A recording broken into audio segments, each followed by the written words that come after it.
Dans le journal des régions, la foire du consommant local dans l'Ouémé, contribution des acteurs locaux, c'est l'une des thématiques à l'occasion de la session conjointe annuelle du Conseil départemental de concertation et de coordination et de la conférence administrative départementale de l'Ouémé. Les travaux ont eu lieu sous la direction du préfet. Les précisions avec Michel Elegbert et Nathalie Doris Oulabi. Un rendez-vous d'échange entre le préfet, les élus locaux et directeurs départementaux sur des questions de développement des communes de l'Ouémé. Les participants à cette rencontre ont échangé autour de plusieurs centres d'intérêt. La qualité des produits de santé, les conditions d'acheminement, les normes en vigueur pour un meilleur état de santé de nos populations, le renforcement du capital humain à travers la mise en œuvre de certains projets structurants du gouvernement, les infrastructures, notamment le réseau routier, au regard des progrès notés ces deux quinquennats, le commerce, le développement de l'entrepreneuriat béninois à travers la foire du consommant local, la question de salubrité de nos communes. La foire du consommant local dans l'Ouémé, contribution des acteurs locaux, c'est l'une des communications qui a retenu l'attention de l'assistance. Nous mettons l'accent sur le consommant local dans les départements de l'Ouémé et du Plateau, sur notre rapprochement avec le Nigeria par la facilitation des produits made in Benin vers le Nigeria et ceux du Nigeria vers le Bénin, qui sont des produits issus de la transformation des matières premières béninoises. Une autre communication, non moins importante, est celle relative aux impacts du projet Suède dans le département. À ce niveau, un plaidoyer a été fait à l'endroit des mairies. Vu que le projet arrive à terme en décembre 2024, pour que les mairies puissent prendre en compte sur leur budget certaines activités du projet Suède pour éviter que les filles retombent dans la déperdition, que les filles aillent en mariage précoce pour renforcer ce que le projet Suède a déjà fait au sein des communautés. Au nombre des sujets spécifiques abordés figure la question de l'insalubrité des communes de l'Ouémé. La rencontre a pris fin sur une note de satisfaction et sur l'engagement du préfet à veiller au grain quant aux recommandations. Depuis le 30 septembre 2024, l'autorité de régulation du secteur de la santé parcourt toutes les régions du Bénin. Objectif faire connaître l'institution et sa mission aux élus locaux, populations et professionnels de la santé. L'étape de Pobet s'est déroulée à l'hôtel de ville de la commune. Calvador Aronou et Nathalie Doris Oulabi. Née des réformes dans le secteur de la santé, l'autorité de régulation du secteur de la santé ARS est très peu connue du grand public. Pour corriger le tir, les responsables de la structure ont initié ces séances d'échange. Ce que nous souhaitons faire passer comme message, c'est que tous les participants sachent exactement ce que c'est que l'autorité de régulation du secteur de la santé, quelle est sa mission, quelles sont ses attributions, et partout où l'utilisateur des services de santé ira pour se faire soigner, qu'il reçoive des soins de qualité et surtout qu'il ne subisse aucun préjudice. Deux communications ont meublé les échanges. La première porte sur l'historique, l'organisation et le fonctionnement de l'ARS. La deuxième sur le dispositif pour la sécurité des patients dont la mise en œuvre a démarré en mars 2024. Et ça nous permet d'aller voir sur le terrain comment le déploiement se passe et inciter les établissements et les professionnels à faire plus d'efforts pour que d'ici quelques mois, on puisse avoir des éléments palpables sur les conséquences attendues de ce dispositif. C'est une très belle initiative. Maintenant que nous avons des informations par rapport au secteur de la santé, c'est le lieu de nos réunions d'en parler et puis d'informer aussi la communauté et savoir comment nous comporter désormais. L'initiative, elle est très bonne, elle est venue à point nommé. Elle est venue à point nommé d'autant plus que quand la population n'a pas la santé, je crois que le développement tant prôné par le gouvernement serait très loin d'être une réalité. Veiller à la réalisation du droit à la santé pour tous par l'amélioration continue de l'offre et de la qualité des soins, telle est la mission de l'autorité de régulation du secteur de la santé. 4e édition de la conférence des recteurs des universités publiques du Bénin au titre de 2024. Des grandes questions liées aux universités et des orientations sont débattues au cours de cette rencontre. Tous les acteurs de la communauté universitaire ont pris part aux travaux. Firmin Bassao et Michel Egbe. La conférence des recteurs s'intègre désormais dans les habitudes et apparaît comme un moment de partage et d'échange sur la vie des universités publiques du Bénin.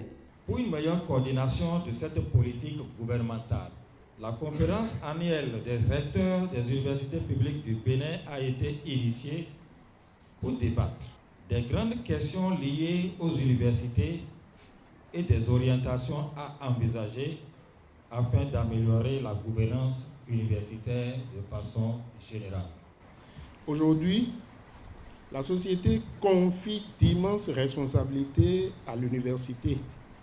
Il s'agit de conduire les transformations rapides que la société impose. Les universités publiques du Bénin essayent de répondre à ces nombreuses attentes, mais trop souvent sans l'accompagnement qu'il faut, alors qu'on attend d'elles des miracles.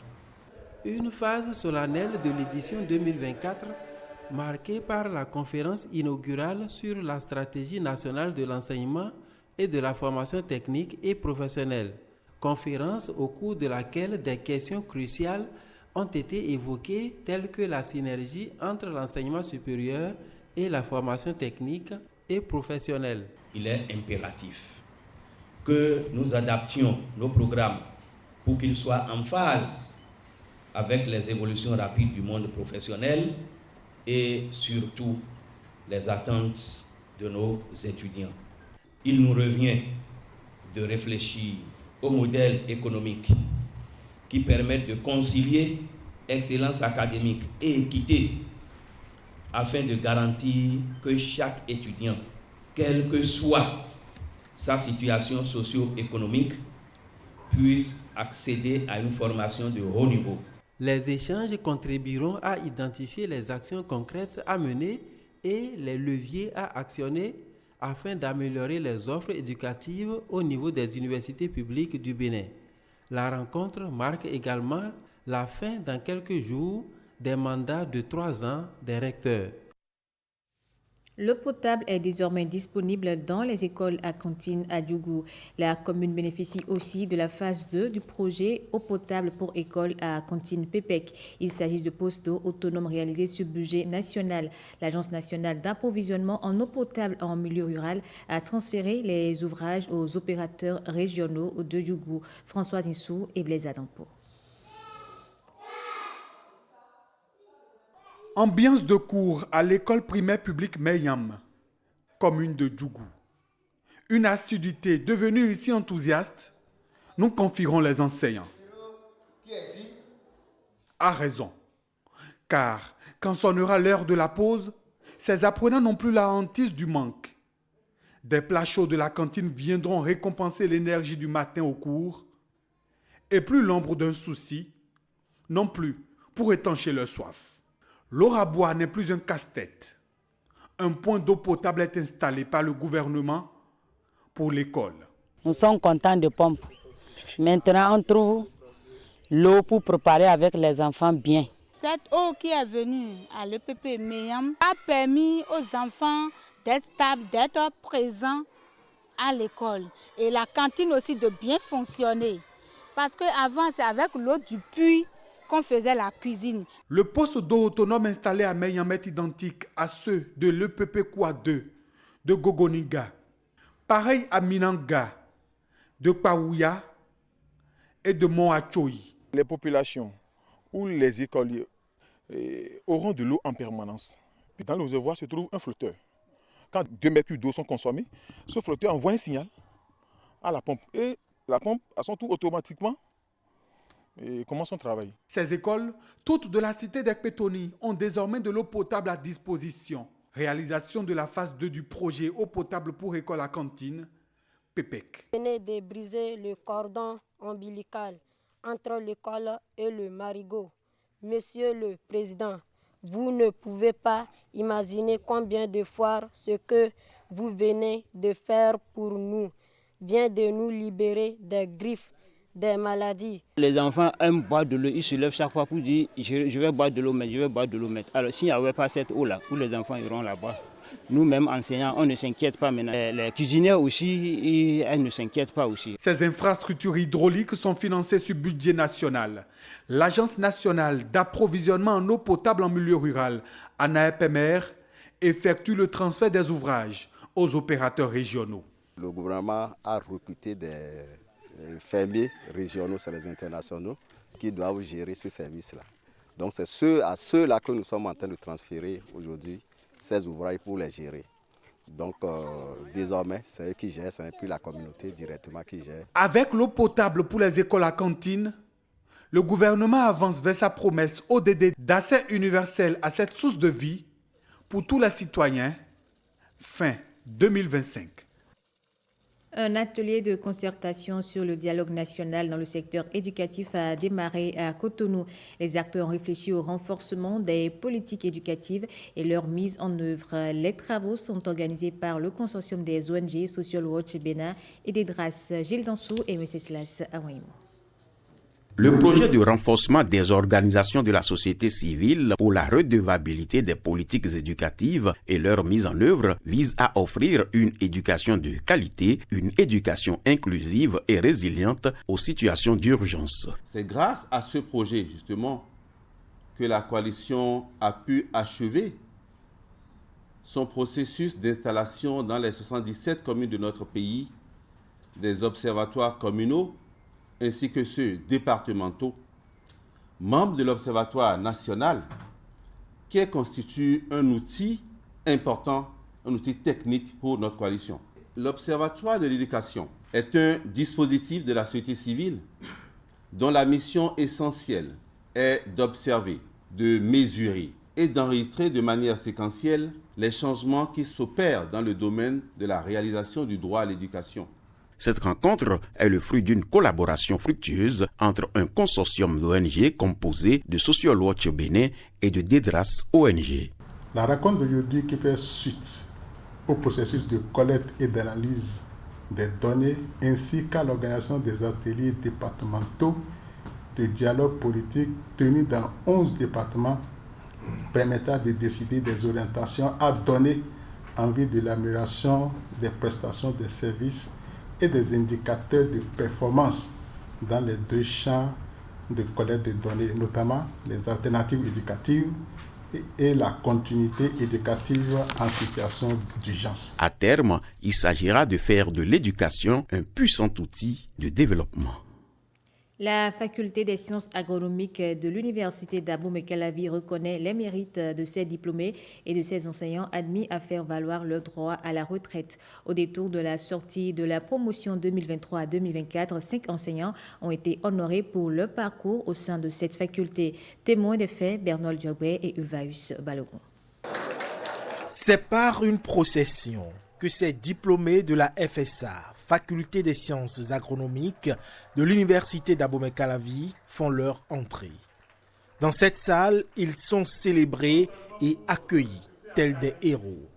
Ces jours de sortie de la promotion 2023-2024 sont réunis ici les diplômés de grade licence, master et ingénieurs agronomes. La présente cérémonie de sortie de promotion met à l'honneur les étudiants de tous les groupes pédagogiques ayant soutenu entre juillet et septembre 2024.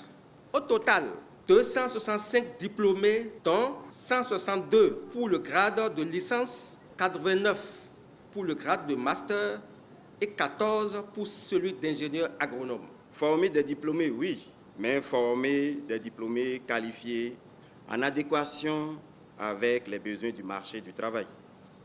C'est encore mieux. C'est dans cette quête perpétuelle d'excellence que s'engage l'université d'Abomey-Calavi.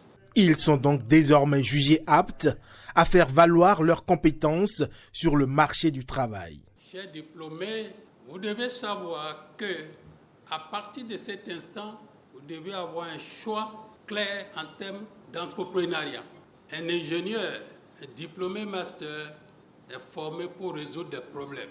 Vous serez sollicité. Nantis de leur parchemin, ces jeunes diplômés voient déjà en ce jour le début d'un nouveau chapitre de leur vie. Aujourd'hui, nous sommes diplômés de la faculté des sciences agronomiques. Et demain, nous serons les pionniers du progrès et les gardiens des valeurs que cette institution nous a transmises. L'avenir est à nous. Bien qu'il y ait des défis, je vous prie de vous rappeler que chaque défi est une opportunité de grandir. Allons, conquérons, créons et inspirons. Un appel poignant, soutenu par un hommage mérité aux enseignants de la faculté des sciences agronomiques, admis à faire valoir leur droit à la retraite. Message, c'est le titre du dernier album de Danielou Sagbouran. Et justement, l'un des messages véhiculés est un appel à la fin de la misère. Igor Ayosso et Patrick Diosso nous font vivre les temps forts de la cérémonie. L'homme orchestre gratte les 6 cordes de sa guitare acoustique pour égratigner la cherté des denrées alimentaires. Illustration. Face à l'igname, Tevi, et face à la farine de manioc, Gari, l'argent tari, Tevi vekwe, Gari vekwe. Alors, le parolier sensibilise. Il sensibilisait pour développer d'autres filières afin de lutter contre la faim. Et vous savez, nous sommes reconnus en tant que pays de production du coton. Il l'a dit, mais il souhaiterait que ce ne soit pas seulement le coton.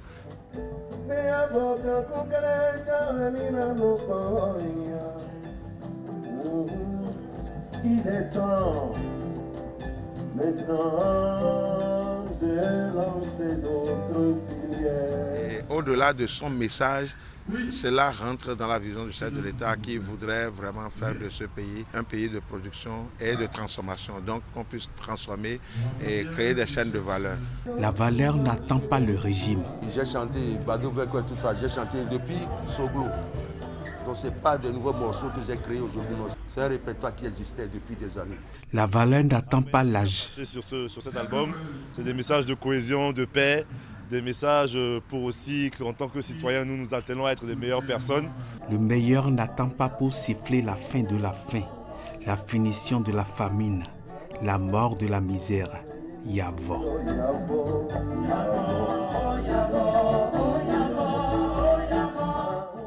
Yavo, titre numéro 2 du nouvel album intitulé Message.